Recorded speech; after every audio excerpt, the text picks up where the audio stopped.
is our third day out in the country on the missions field, and we're starting to get a pretty good concept of what the whole structure of the society is, you know, what they believe in, that sort of thing. And from the looks of it, I think I'm finding a lot that it isn't that a lot of the country hasn't heard of Jesus, but it's a matter of everything they do depends on their survival, and they just have a hard time just giving in to, you know, the love and just the security of Jesus. And there's just a lot of pressure of the society, you know, just to kind of fend for yourself. So we were in church and we had an altar call, and everybody was standing in two lines, and then we had everybody come through the lines and we were praying, and it was the coolest thing because this guy came through. He was probably about 50 or 60 years old, and he comes through, he was limping and he couldn't walk it barely at all. And then after we prayed for him, he started jumping up and down. It was so cool. I couldn't help it. I started bawling. It was the coolest thing ever. Like, you hear about pastors like having that testimony, but I never knew that I would have it myself, you know. Jordan, how's the trip been going for you so far? Stupendous. Haven't gotten much sleep, and it's been really stressful with all the stuff that's happened the last couple nights, and Zach being sick and all. But I don't know, it's all worth it once you get to the schools and this church that we're at right now. That's probably my favorite part of the trip so far. After the altar call, there's 3 people left standing, and the whole church came down. So one of the nights we were at this church, I prayed for an older man named Antonio, and I felt like afterwards God wanted me to give a Bible that was New Testament, the Psalms and Proverbs in Spanish and English, that I got at Lifelight and was going to leave here. I felt like God wanted me to show him Romans 8:37, where it says that we are more than conquerors through Christ who loved us enough to die for us. So I went and got the Bible and found the verse in English and found it in Spanish, and then went up and showed him the verse in Spanish. I had a translator help me to help Antonio understand to read the verse, and then he read it, and I gave the Bible to him, and he was really just amazed. And as I was walking away, I just started crying because I felt like God just did something really amazing, and I was just so privileged to be a part of it. When we were in here in Salvador, our team went to this school. It was a high school. It was about 900 people there, they said. Before we went in there, I'll admit I was really worried about it because I've never been in front of 900 people before.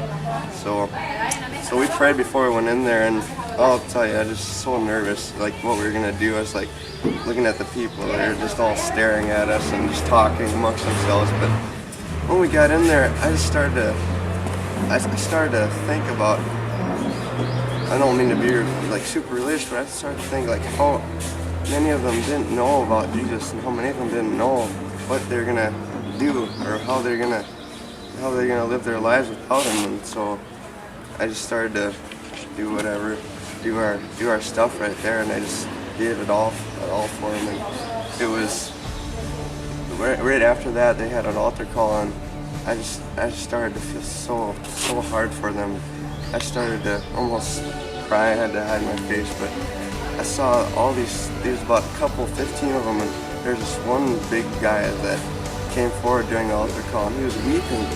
And he doesn't just do that because he has nothing. He's not doing that for show. It was real, and it was because that he believed that he could be saved, or he believed that he could be healed, and he had problems in his life, and he came forward. That's not just for show.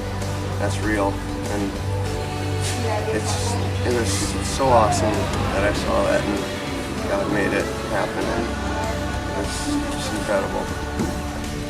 I just want to tell everybody about what God's done in my life on my mission trip here in El Salvador.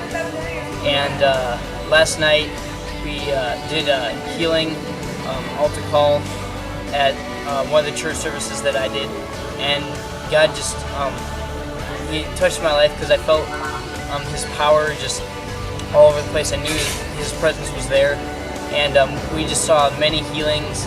Many people were on the floor, and there was a child whose legs were crippled, and I believe that God touched him and he was able to walk. And there's another old man who his leg he couldn't move it, and he was also healed from that. And so I want to say thank you, God, for helping us with our ministry and just moving the people of El Salvador with His healing power. This year, when I came to El Salvador, I think I kind of had high expectations for the way things were going to go. The way, I don't know, last year it seemed a lot smoother when I came.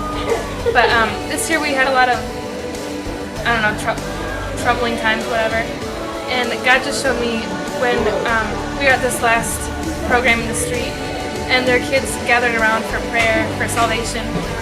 And I had my hands on 2 kids, and when they were repeating the prayer of salvation, I could feel the vibration in their chest.